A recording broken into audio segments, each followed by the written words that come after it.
Aquí comienza tu programa. Pregunta al pastor. Bueno, muy buenas noches. Damos gracias al Señor por una vez más que Él nos permite estar en la segunda edición de este programa Pregunta al Pastor Damas, que en esta noche tenemos invitadas desde Brasil, desde Colombia, desde acá de Uruguay, y queremos que sea de bendición y vamos a estar contestando algunas preguntas que nos dejaron algunas mujeres, todas con base bíblica, todas pedimos la dirección del Espíritu Santo para eso y que pueda ser de bendición y traiga claridad al corazón de aquellas mujeres que están pasando algunas dificultades, algunas situaciones o en momentos de duda, pero que sea Dios trayendo claridad a sus corazones y que usando nuestras vidas, por supuesto. Así que te invitamos a que te quedes ahí, a que no te muevas, porque va a ser de gran bendición para cada uno de nosotros.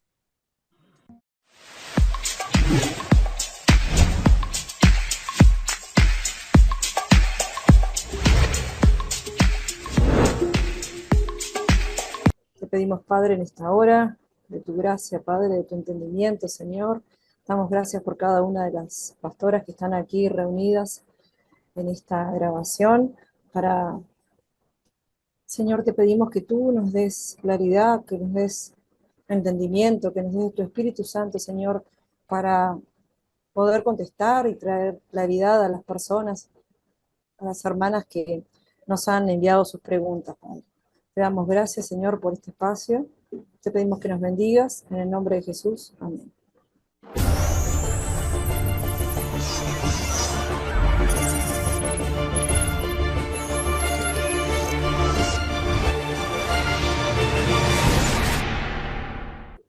Y bueno, en esta oportunidad voy a contestar una de las preguntas que nos han llegado de una hermana, de una mujer que nos dice: ¿qué es para ustedes el yugo desigual?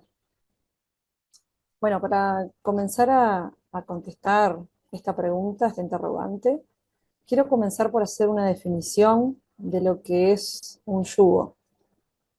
Un yugo es una pieza de madera, ¿sí?, que tiene dos arcos que se ajustan a la cabeza de los animales y que los sujeta a un arado y a través del cual ellos van tirando del arado, ¿no?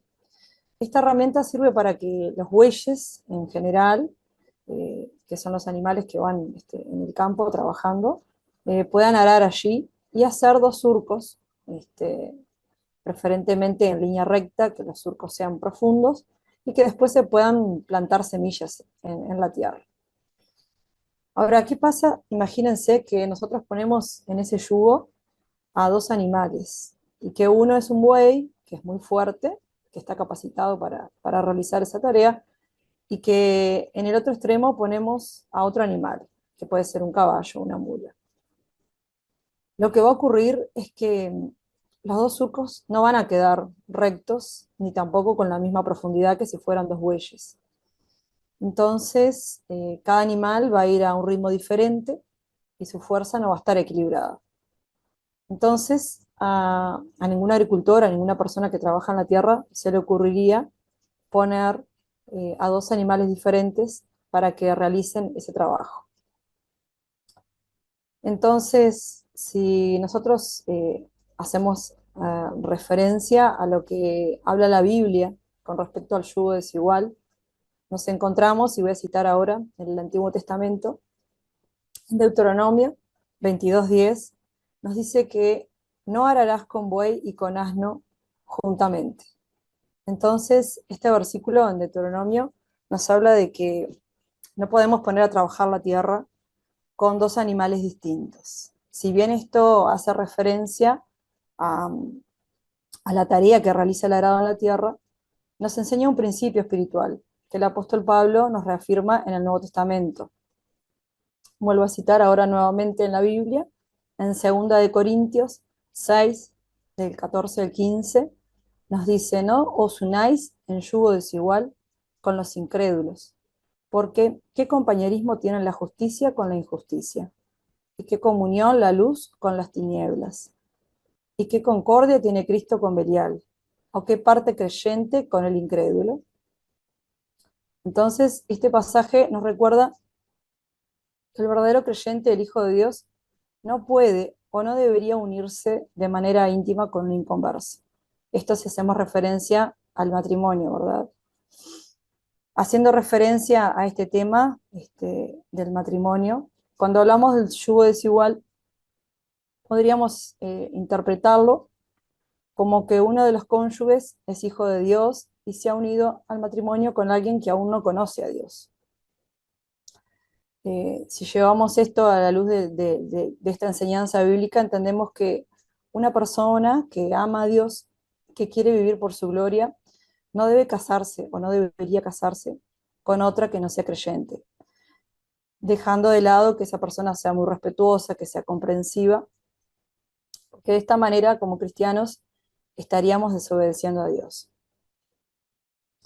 Sin embargo, eh, voy a citar ahora otra, otra pregunta. ¿Qué pasaría si uno de los cónyuges se convierte al Señor estando ya casado con un inconverso? ¿Qué debe hacer? Este es justamente el caso que en la Biblia Pablo trata en la primera carta a los Corintios, cuando dice, si un hermano tiene una mujer que no es creyente y ella consiente en vivir con él, no la abandone.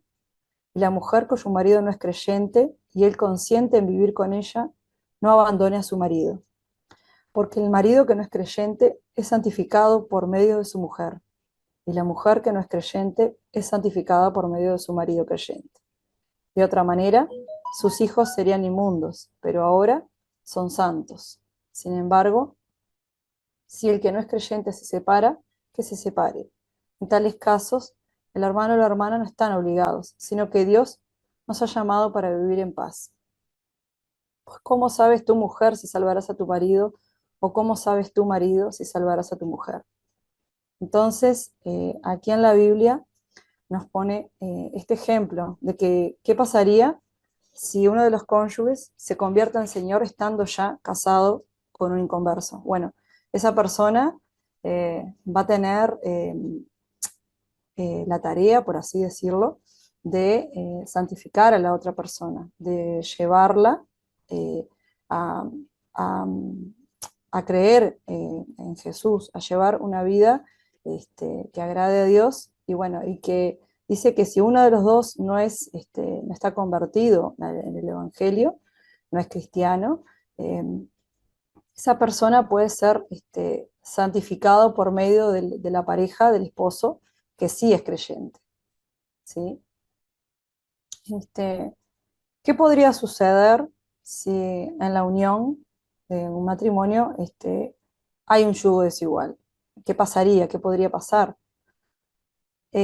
Todos sabemos que durante el matrimonio hay momentos que son buenos, que son de dulzura, que son de total cordialidad, pero también hay momentos malos y momentos de crisis, de problemas. Y la diferencia está en cómo puede afrontar cada uno esas situaciones, cómo hacemos frente a los diferentes obstáculos que se nos plantean en la vida del matrimonio. Entonces, el cónyuge que conoce al Señor procura, trata de vivir, caminar bajo la dirección del Espíritu Santo, la instrucción bíblica y busca un refugio en Dios. Pero cuando están unidos en yugo desigual, uno de los dos va a buscar la solución en sus propias fuerzas, en su sabiduría, en las emociones, en su inteligencia, en lo práctico, pero no en la palabra de Dios. Sin embargo, hallamos en la palabra de Dios que dice que Dios puede usarte a ti para salvar a tu cónyuge. Tú no puedes salvar a tu cónyuge, pero Dios, por medio de la obra de Cristo en la cruz, podría usar tu testimonio, que es fiel, para traerlo a los pies de Cristo. La Biblia dice un mensaje a las esposas y dice, manténganse sujetos a sus esposos. El apóstol Pedro nos recuerda que tu sujeción amorosa a tu esposo, en el caso de las mujeres, ¿verdad? Tu reconocimiento de su autoridad en el hogar, el reconocimiento de la autoridad del esposo en el hogar, así como Cristo, que es cabeza de la iglesia, tu respeto, tu amor y tus cuidados incluso sin palabras, servirán como un imán para llevar su vida a Cristo.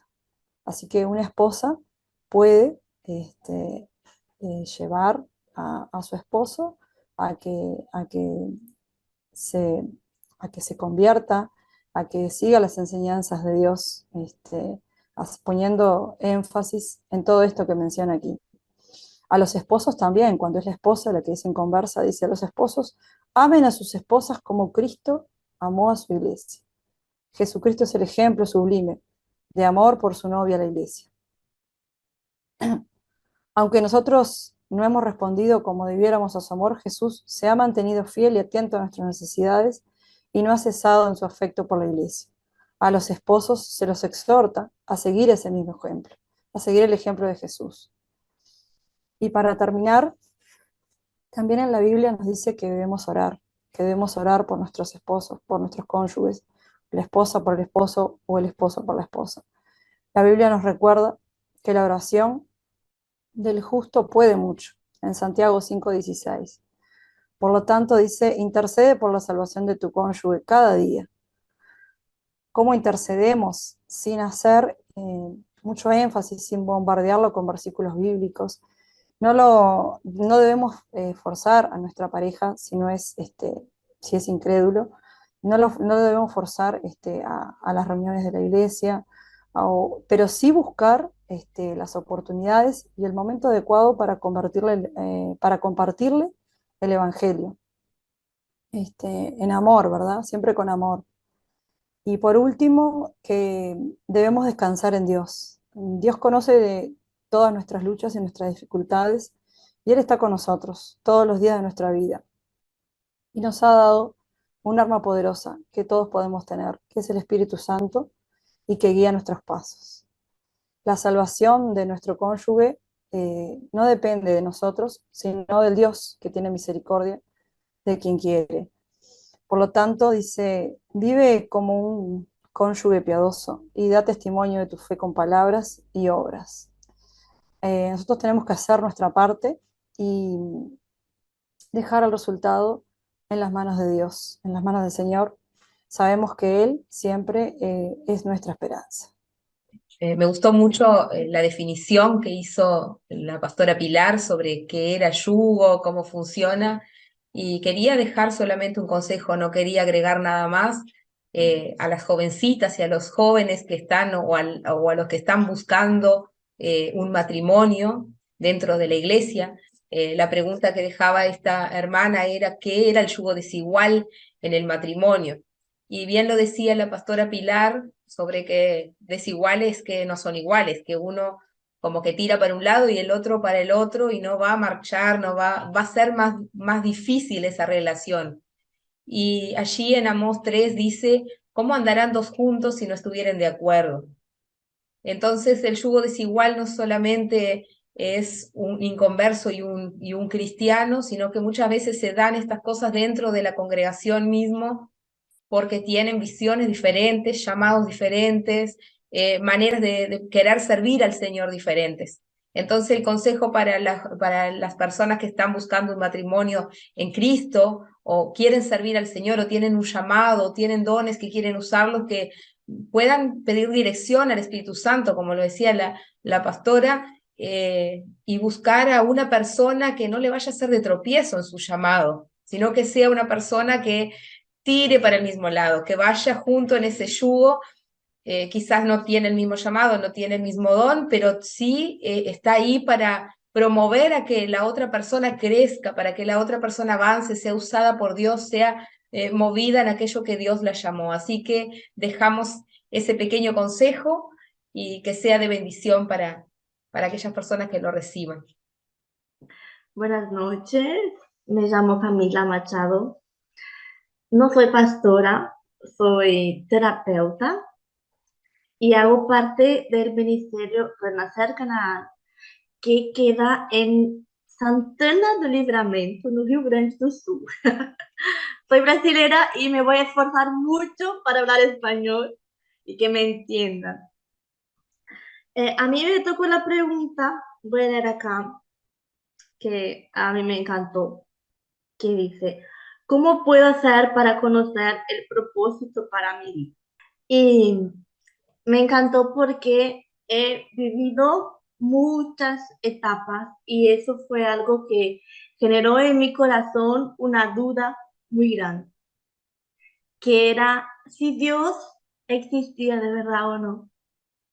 Entonces, em, creo que es muy común, muy normal que cuando lleguemos a Cristo, em, queremos saber por qué estamos aquí, para qué Dios nos llamó y cuál es el propósito por el cual nos salvó.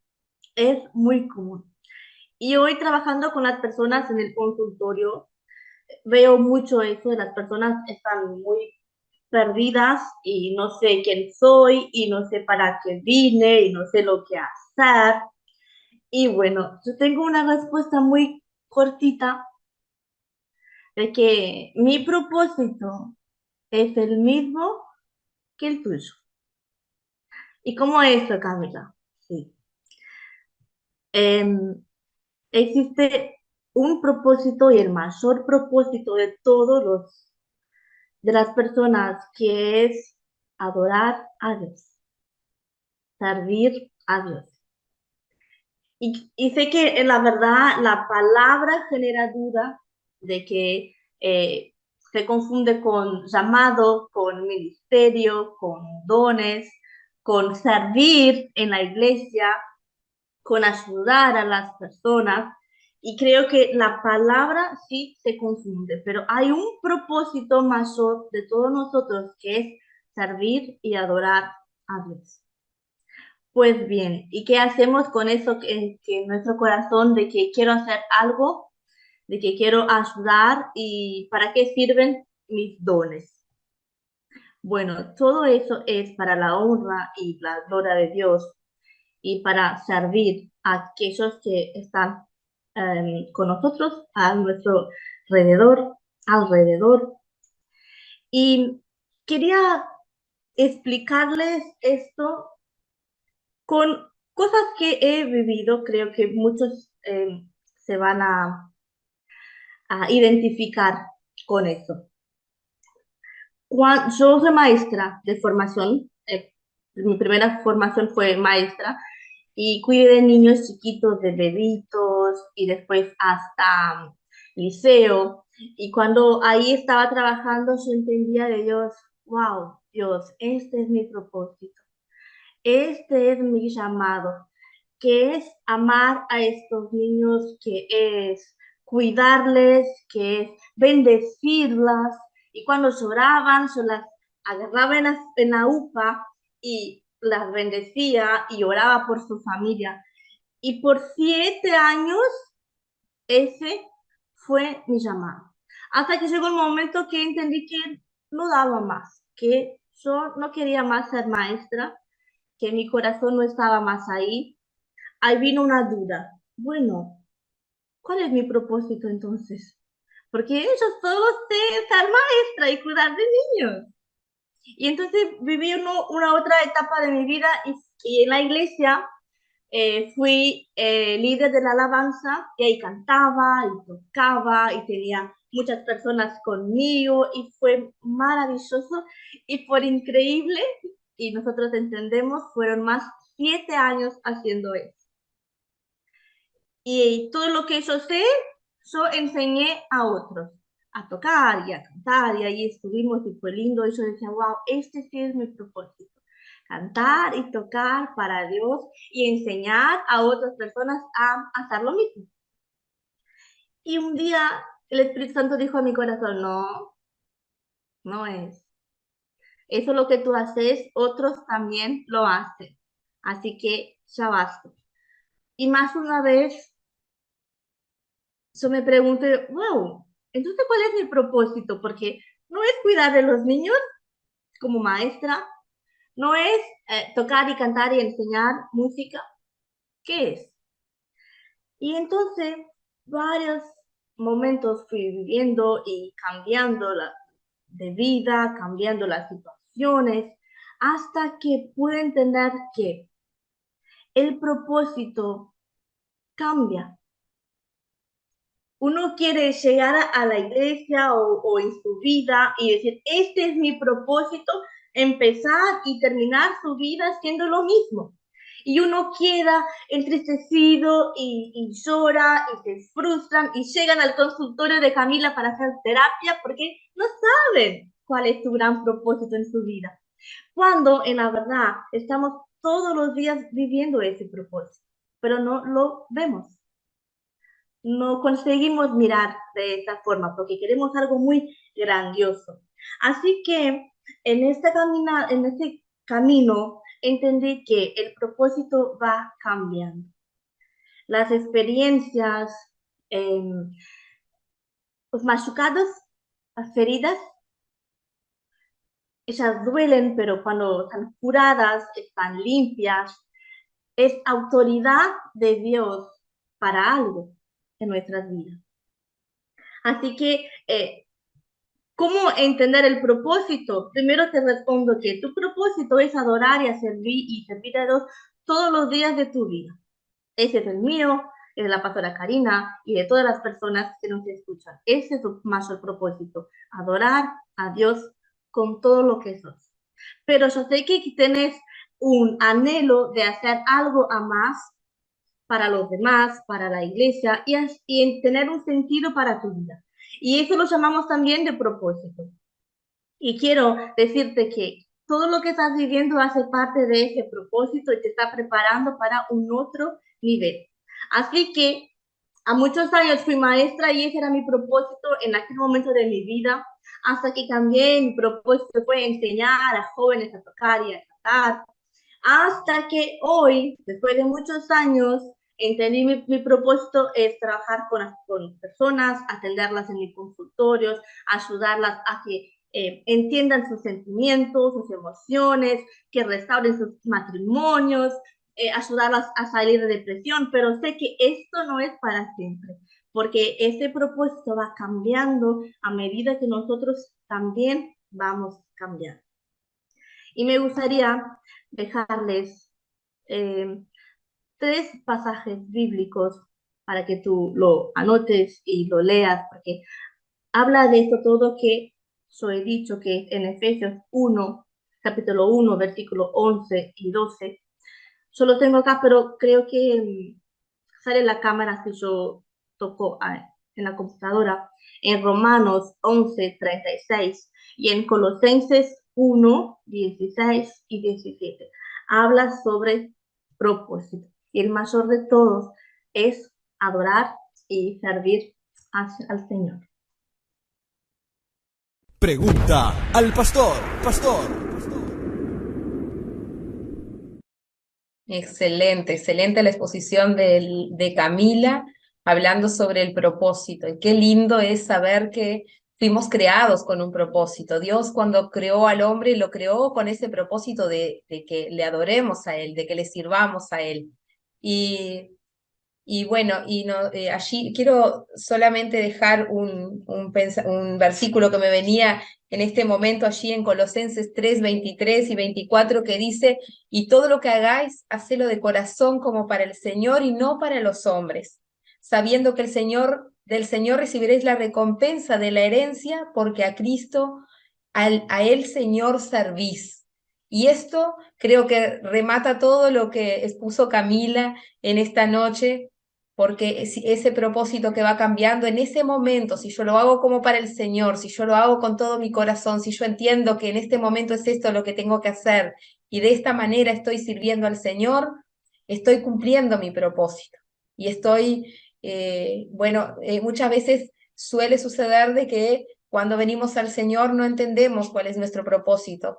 Y confundimos, como decía Camila, propósito con llamado, porque nos sentimos confundidos porque no sabemos si tenemos un llamado, si vamos a ser pastores, evangelistas, si vamos a ser músicos qué es lo que vamos a hacer. Y eso son dones, son llamados, no es exactamente propósito. Y ahí es donde muchas veces hay personas que están confundidas, quizás la persona que dejó esta pregunta, cómo entender su propósito, quizás cree propósito lo otro, y hoy, bueno, podemos aprender un poco y entender que el propósito es otro, es adorar al Señor y servirle en aquello que tenemos a la mano para hacer ahora, en este momento, en el presente. Algo breve respecto a lo que comentaba Camila, que decía que su trabajo durante su vida había sido ser maestra. Y bueno, yo también soy maestra y muchas veces, como decía Karina, eh, en las cosas cotidianas y en lo inmediato en que podemos servir. Si bien es un trabajo, es una profesión, pero muchas veces en el día a día, eh, yo por lo menos de mi parte trato de poner a Dios en todas las cosas que hago, también en mi trabajo. Y si bien mi trabajo cumple la función de enseñar a los niños y de educarlos, uno pone todas las enseñanzas que Dios nos ha dado a través de la Biblia y están allí en el día a día y en cierta manera uno está cumpliendo también con esa función, con ese trabajo del propósito de servir a Dios, haciendo, como decía Karina, las cosas lo mejor posible, pensando que también ese trabajo también uno lo hace para Él, sirviéndolo a Él. Eso nomás. Hola, muy buenas noches, o muy buenos días, o muy buenas tardes, conforme a la hora que vayas a ver esta transmisión. Desde ya, muchas bendiciones desde Colombia. Mi nombre es Silvia Gómez y pues hago muchas cosas y entre esas cosas, digamos, todo se resume en el servicio, ¿no? Soy misionera, digamos que es una labor bien fuerte, pero sabemos que trae recompensa, trae alegría. Por misericordia de Dios también trabajo en lo profético para el Señor. También cumplo el rol a veces de dar clases en línea. Así que todo se traduce porque hasta lo que hacemos en el hogar también se traduce en servicio, así que nuestra vida está enfocada en el servicio de Dios y creo que eso le da un valor agregado a nuestras vidas y eso le da una motivación y hace que pues nuestros días ciertamente tengan un propósito aquí en la tierra. Así que eso es pues lo que he entendido que me hace feliz y me hace estar todos los días activa en las cosas del Señor. Así que muchas bendiciones. Hay una pregunta que hizo una mujer, eh, que es ¿cuál es el rol de la mujer dentro de la congregación? Pero ciertamente creo que antes de contestar esa pregunta, es importante irnos al principio, que pues bíblicamente es Génesis, ¿verdad? ¿Cuál era el rol en sí para que, digamos, fuimos, digamos, diseñadas, hechas extraordinariamente como mujeres que somos? Yo creo que cuando el Señor hace todo y hace el hombre en Génesis 2, 18 y 20, de hecho, dice el Señor, realmente aquí falta algo. Es como cuando tú vas a hacer una fiesta y todo el mundo está contento y tú tienes la cerecita y dice, aquí falta algo. ¿Qué será? Falta esa torta, ese queque, ese pudín, no sé cómo lo llaman en tu país, para colocarle la cereza a esa fiesta, a esa celebración que se va a hacer. Y pues yo creo que siempre, cuando hay reuniones así bien bonitas, siempre esperamos una torta, un pudín, un queque, como le llamen. Entonces, creo que el Señor dijo, bueno, aquí le hace falta algo. Y Él lo llamó ayuda idónea. ¿Pero qué es una ayuda idónea?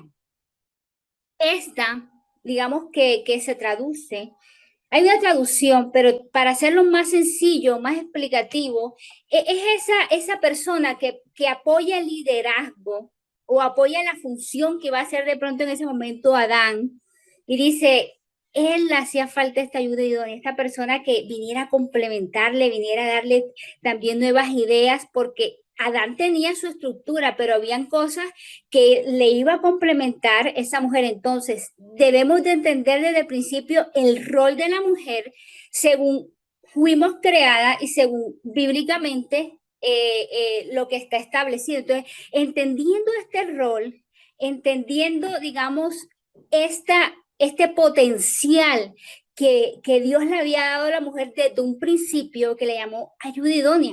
Y de hecho dice la Biblia que cuando creó los peces, cuando hizo la creación, hizo al hombre, dice que lo tomó de la tierra, del polvo de la tierra, pero a la mujer la tomó de una parte bien fuerte, que fue de una costilla. Y esto hace la diferencia, ¿verdad? Pero cuando nos desenfocamos, porque debe haber un equilibrio.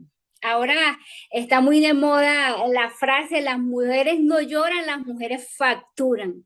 Resulta que biológicamente nosotros tenemos una cierta sensibilidad, nuestras neuronas hacen esa transmisión muy más rápido que la del hombre. No quiere decir que es desventaja o no, porque a la final a veces dicen que las mujeres en cierta edad, si no se cuidan, pueden sufrir Alzheimer con más facilidad por el tema de que, digamos que nosotros usamos el cerebro de una forma diferente y que, digamos que la tasa de Alzheimer en los hombres es más bajita por ese tema, porque nosotros, digamos, estamos establecidas para ciertas cosas, digamos que hay cosas que no tiene el hombre, que la tiene la mujer, y hay cosas que nosotros no tenemos.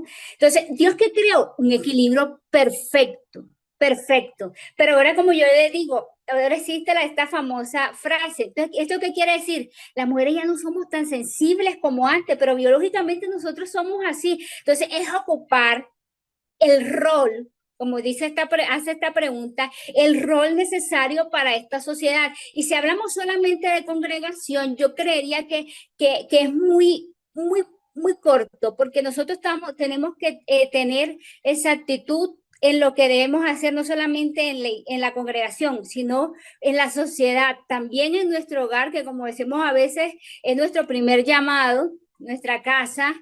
Como yo creo que somos, nuestros hijos van a ser referentes allá afuera, en la congregación, en la escuela, en la sociedad, conforme a lo que ven en casa. O sea, que ahí establecemos como mujer el primer rol que nosotros tenemos que tener. Y vemos cómo esta serpiente no se le acerca a Adán, se le acerca a Eva, porque Eva tenía un rol importante. Decía, esta mujer tengo que hablar con ella porque con Adán no voy a hablar.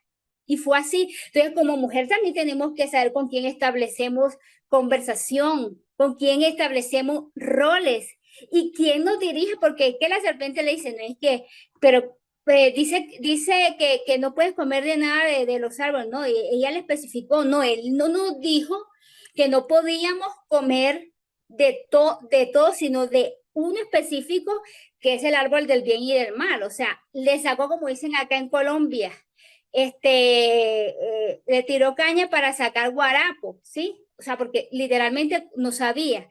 Entonces vino, no es que si tú comes, no es que te esté engañando, porque si tú comeste serás como él. Entonces, ¿qué pasa? Es importante como mujer tener también la sabiduría, porque Eva dice la Biblia que quería era sabiduría a través de eso.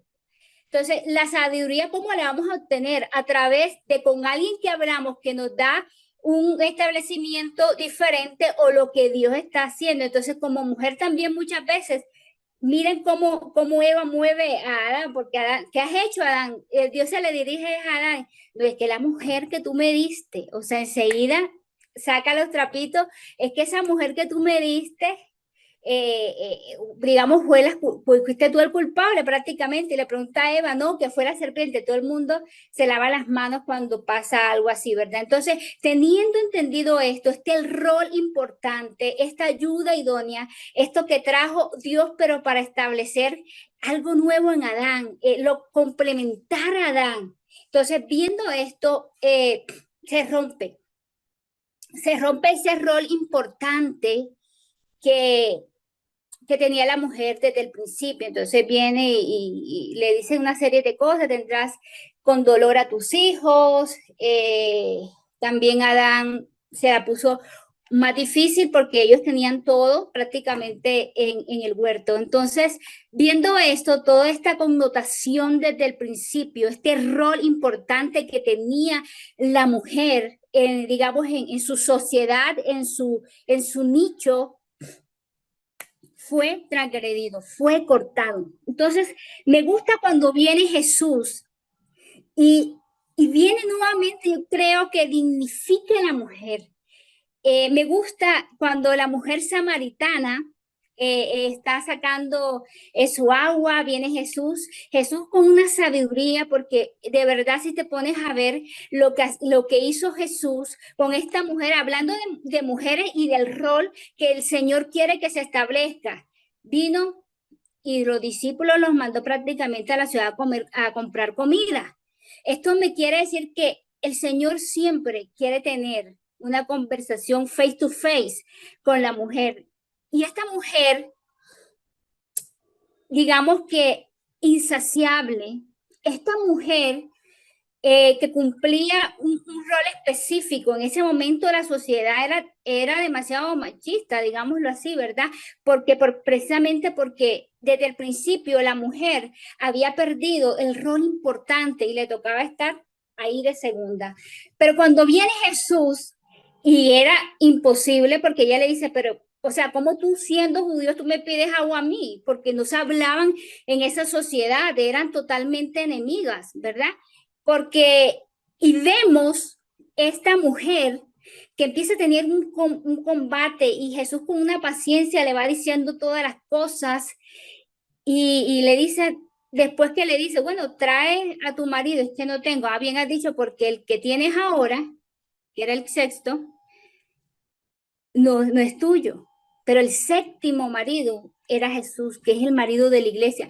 Representa la importancia de este marido que es completo, que es nuestro Cristo. Y vemos cómo después de esta conversación, un debate fuerte, porque esta mujer le contestaba y al final cuando le dice, creo que eres profeta. Y sabes qué, porque le ha dicho, dice que esta mujer sale corriendo al avisar al pueblo lo que este hombre le había dicho. Y dice que la gente de Samaria, los samaritanos que obviamente eran gentiles, y ahí es donde empieza el rol no solamente para los judíos, sino que la mujer judía, sino que también para las mujeres gentiles, ¿verdad?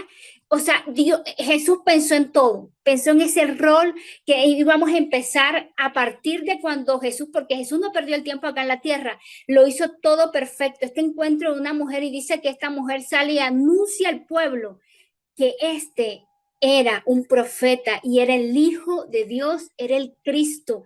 Y le dijeron, sabes que no solamente porque tú nos has dicho creemos, sino porque también lo hemos visto. O sea, ella fue y salió como una vocera del evangelio y fueron una de las mujeres primeras que anunció el evangelio.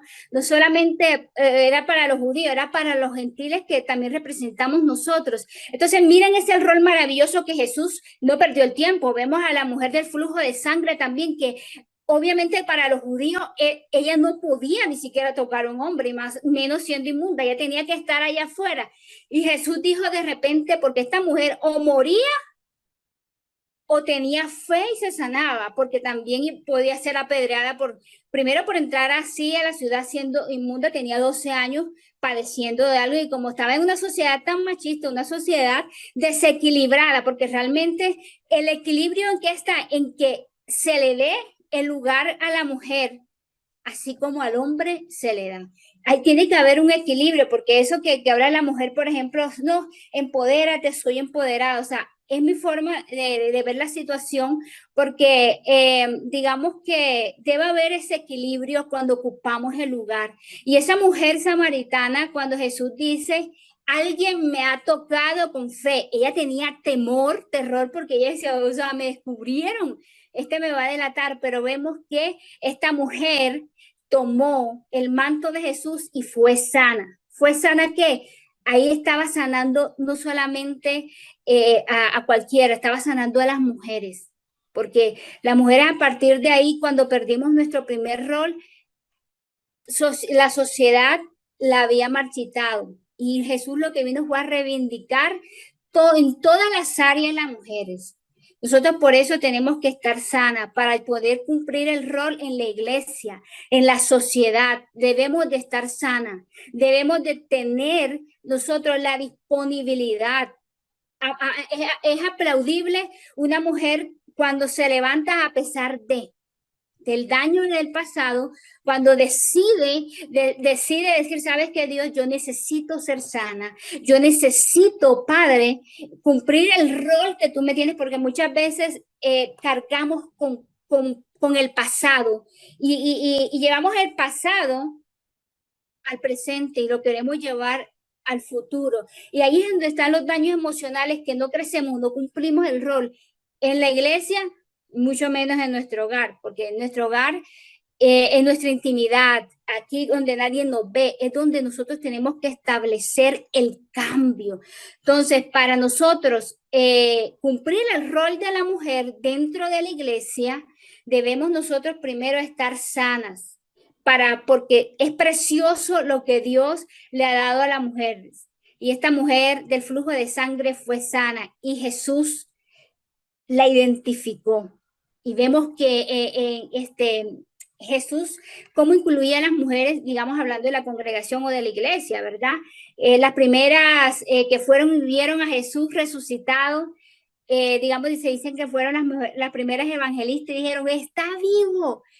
Fueron las mujeres eran tesoreras también de todo de todas las ganancias o de todas las finanzas de los primeros apóstoles de Jesús, dice la Biblia. Entonces, es muy importante cómo Jesús dignificó todo lo que se había perdido cuando él llegó.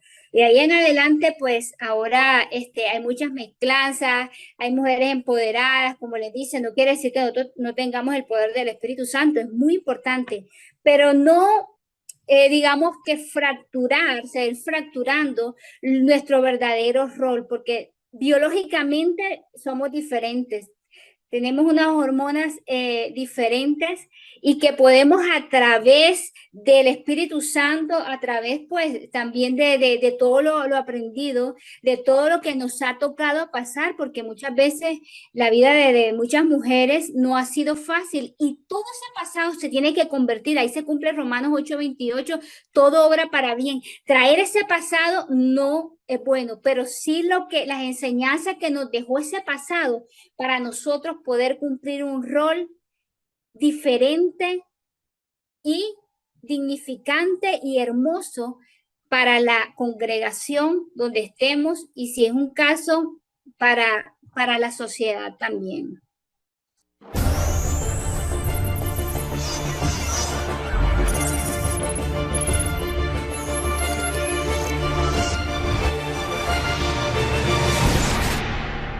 Iguales todas, nada para agregar, tremendo como lo fue diciendo Silvia, que realmente es así, Jesús reivindicó todo lo que se había perdido antes, y cuando ella hablaba del comienzo, cuando Dios creó al hombre, ¿no? Dice que Dios creó todas las cosas y dice que todo lo que creó era bueno, y eso lo dicen nuestras Biblias, creó tal cosa y dice, y vio que era bueno, pero cuando creó al hombre, le quedó, no que le haya faltado algo, porque de todo lo que Dios creó fue perfecto, pero lo único que no era bueno era el hombre sin una mujer. Y muchas mujeres de hoy, como decía Silvia, toman como una ofensa ser una ayuda idónea. Piensan que es machismo, que es patriarcado, que es muchas palabras que se están usando de moda y en realidad lo que hizo Dios fue honrarnos como el sello de la creación, como lo último creado por Dios, que fue la mujer, con toda esa sensibilidad, con todo eso que Él nos ha dado. Entonces, creo que somos honradas por Dios y fuimos honradas luego por Jesús, que creo yo que es el mejor y más vivo ejemplo de cómo reivindicó ahí el rol de la mujer en todos los lugares, como decía Silvia. Precioso esto y muy, muy precioso para nosotros que somos mujeres y para las mujeres que nos están mirando. Preguntaba la oyente si era correcto, si podía un hombre aconsejar a una mujer. La pregunta no tenía un contexto, en qué contexto podía suceder esto, pero suponiendo que se tratara de una consejería dentro de la iglesia o entre hermanos o entre amigos cristianos. El contexto de dónde, cómo y cuándo aconsejar un hombre a una mujer. Y ahí lo usaba Silvia, que quiero tomar ese encuentro de Jesús con la samaritana allí en el pozo. Jesús habló con una mujer que no podía hablar porque samaritanos y judíos no se llevaban entre sí. Entonces, allí Jesús rompió con todo esto. Era un hombre hablando con una mujer de su pasado, de su vida privada, de su vida íntima, porque le habló de sus maridos, del que tenía ahora y del que no era. Entonces, Jesús muestra de que se puede ser un buen consejero. El tema es quién nos aconseja. ¿A quién estamos yendo para ser aconsejadas? Si tenemos nuestros líderes, nuestros pastores por lo general son varones, hay pastoras también, pero la gran mayoría de nuestros pastores, de nuestros líderes, son varones, y si necesitamos un consejo, si estamos en problemas, si necesitamos una ayuda, vamos a recurrir a esa persona que tiene todo el conocimiento de la palabra, que tiene el Espíritu Santo, que es una persona que no nos va a faltar el respeto, que es una persona que no vamos a dar lugar a que hayan malos entendidos, malos pensamientos. Después está que lo ideal sería que estuviera acompañado por su esposa, o por una hermana de confianza, o por una hermana mayor. Es difícil a veces encontrar esa confianza, porque cuando queremos abrir algo que nos está pasando, siempre vamos a buscar una persona, no vamos a poner un 2, 3 y ahí abrir nuestro corazón, siempre va a ser con un uno, pero ¿en qué lugar? ¿En qué lugar va a ser eso, esa consejería, ese diálogo? Entonces, no es que esté mal que un varón aconseje a una mujer, es quién aconseje y dónde y qué cosa. Porque si yo tengo un problema íntimo de algo, una relación íntima, o vamos a ser directas, una relación que tenga un problema en mi relación sexual, digamos eso, que es indecoroso ir a hablarle eso a mi pastor, a mi líder o a un varón. Estoy abriendo ciertas puertas o estoy declarando ciertas cosas de mi intimidad que no está buena. En ese caso, lo ideal o lo mejor sería ir a hablar con una hermana, con la pastora, con una mujer, con una persona que tenga también un conocimiento de la palabra y del Espíritu Santo para que me pueda aconsejar de la mejor manera. Entonces, yo creo que muchas veces pasa de que a lo largo de nuestra vida cristiana se han dado cosas que no están buenas porque se han abierto puertas, como decía, que dan lugar a determinadas cosas porque vamos a la persona equivocada. Yo quiero compartir justamente un consejo que está allí en el libro de Tito, donde habla justamente sobre la sana doctrina y habla sobre cómo tiene que ser esa persona. Y quiero dejar esto para cerrar esta pregunta, porque allí hay como muchos consejos, cómo debe ser esa persona, cómo debe ser esa persona que aconseja, cómo debe ser esa persona que recibe el consejo, cómo debe ser esa mujer, ese anciano. Tiene que ser una persona seria en las cosas de Dios. Y quiero leer allí en Tito, capítulo 2, que dice, pero tú habla lo que está de acuerdo con la sana doctrina, que los ancianos sean sobrios, serios, prudentes, sabios, sanos en la fe, en el amor y en la paciencia. Cuando una persona tiene estas cualidades, está apto para aconsejar, está apto para ser un buen consejero. Y esto es las características que tenemos que ver cuando vamos a pedir un consejo a una persona que posea estas características. Pero también habla de las ancianas. Justo hablábamos de las mujeres en la pregunta anterior, y habla que las ancianas sean reverentes, pero hay una parte que me gustó mucho que dice maestras del bien. Que las ancianas sean maestras del bien, que enseñen a las mujeres jóvenes, ahí de la experiencia. No nos vamos a ir a aconsejar de un tema matrimonial con una persona que no tiene un matrimonio, es la lógica. Yo no voy a ir a pedirle un consejo matrimonial a un líder o a un varón o a una mujer que no tiene un matrimonio, porque no me va a saber enseñar, porque más allá de toda la sabiduría que recibe de Dios, puede tener la dirección del Espíritu Santo, puede tener la palabra, pero no tiene la experiencia. Entonces, la experiencia ayuda mucho a ser un buen consejero. Yo veo en los profetas, como los profetas también se relacionaban con las mujeres. Allí la tsunamita fue una mujer que vio que el profeta era un hombre de Dios, un varón de Dios. Y ella le propuso a su esposo que le preparara un aposento para recibir en su casa a ese hombre de Dios. O sea, no hay nada malo en que sean sexos opuestos, cuando hay una visión clara del propósito de Dios, cuando hay un corazón limpio, un corazón puro, un corazón sobrio, como leíamos en esas características, porque no hay nada de equivocado ahí.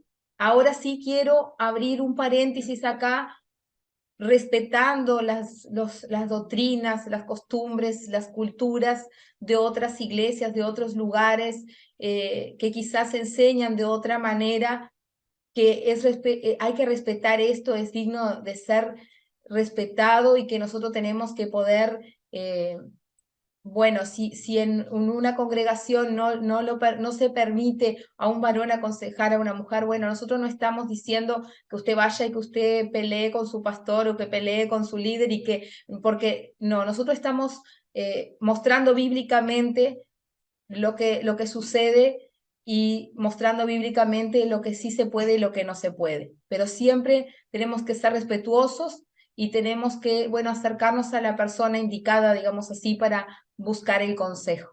Silvia estaba levantando la manito. Sí, porque quería, digamos, aportar un poco respecto a esta pregunta. Es una pregunta que es muy importante que la tengamos muy presente. ¿Por qué? Porque muchas veces hay nuevos creyentes. Muchas veces, digamos, uno ya con la experiencia que ya tiene, lo que ha vivido, lo que ha visto, lo que ha escuchado, digamos que quizás no nos va a golpear tan duro como una persona que de pronto vaya eh, crédula diciendo, wow, este pastor o este varón, porque en este caso es un varón, ¿verdad? Bueno, también se puede dar en una mujer también que dé un mal consejo, pero yo creo que cuando tú estás enfocado, digamos, hablando de un varón, como en tu rol, el rol de Jesús era muy claro. Jesús sabía que no iba a ser, no estaba viendo a esa mujer con otros ojos. Jesús iba enfocado. Yo creo que cuando uno se enfoca en su visión y misión, en su rol, creo que vamos a dar un buen consejo, vamos a aportar algo. Y vemos, como decía la pastora Karina, vemos claramente que en la Biblia hay muchos hombres, digamos que dignificando y aconsejando también a una mujer. No tiene nada de malo porque hay cosas que inclusive el hombre puede ver cosas que quizás la mujer no ve, ¿verdad? Y nos puede dar una voz de aliento. Por ejemplo, cuando tú recibes un consejo de tu esposo, él te va a dar el mejor consejo porque te ama.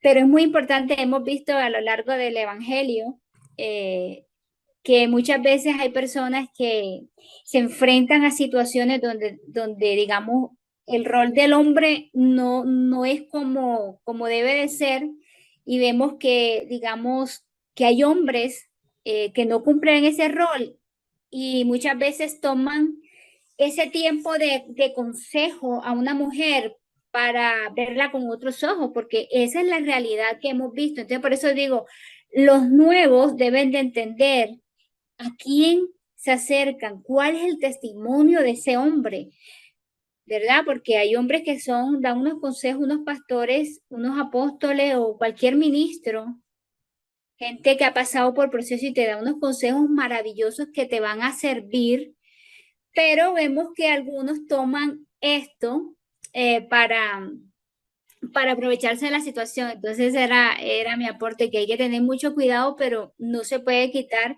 ese rol precioso de un buen consejo de un varón. Así es, y así como hablaba Silvia de que puede ser viceversa, puede ser una mujer dando consejo. Allá tenemos a Débora debajo de la palmera y dice que venían a ella a pedir consejo. Era lo que decía yo, el lugar adecuado para eso. No estaba en su intimidad Débora allí, ni en su recámara, ni sola en su casa, estaba debajo de la palmera, donde la estaban viendo, y allí venían, y está allí la palabra en aquella historia maravillosa de aquel varón que vino a pedirle palabra y dijo que si ella no iba con él a la batalla, él no iba. Y allá fue Débora con él a la batalla y Dios le entregó la victoria en mano de esta mujer. Entonces, el lugar también, más allá del cuidado a quién le pedimos el consejo, es dónde. Y que esto quede como para nosotros tener un poco de cuidado también, como decía Silvia, para las personas que están viniendo, que están buscando ayuda, que están buscando consejo, en ser cuidadosos, y nosotros, los que ofrecemos los consejos, también ser cuidadosos de dónde promoverle ese espacio y con quién para aconsejar, para escuchar y para ayudar. Estamos llegando al final de un programa más donde hemos tratado temas muy importantes, muy fascinantes, y queremos y deseamos que Dios pueda colocar allí de su Santo Espíritu para tocar esos corazones de mujeres, varones, líderes que nos van a estar viendo, que nos están viendo en este momento, y que podamos ser de bendición y que podamos mirar a Cristo en primer lugar ante todas las cosas, porque creo que todas las preguntas que nos han llegado son cosas que pasan en el día a día, y para todas ellas tenemos ejemplos de Jesús para bendecirnos y para traer claridad a nuestro corazón. Que Dios les bendiga. Hasta aquí hemos llegado con el espacio Pregunta al Pastor. Nos reencontramos. Hasta la próxima.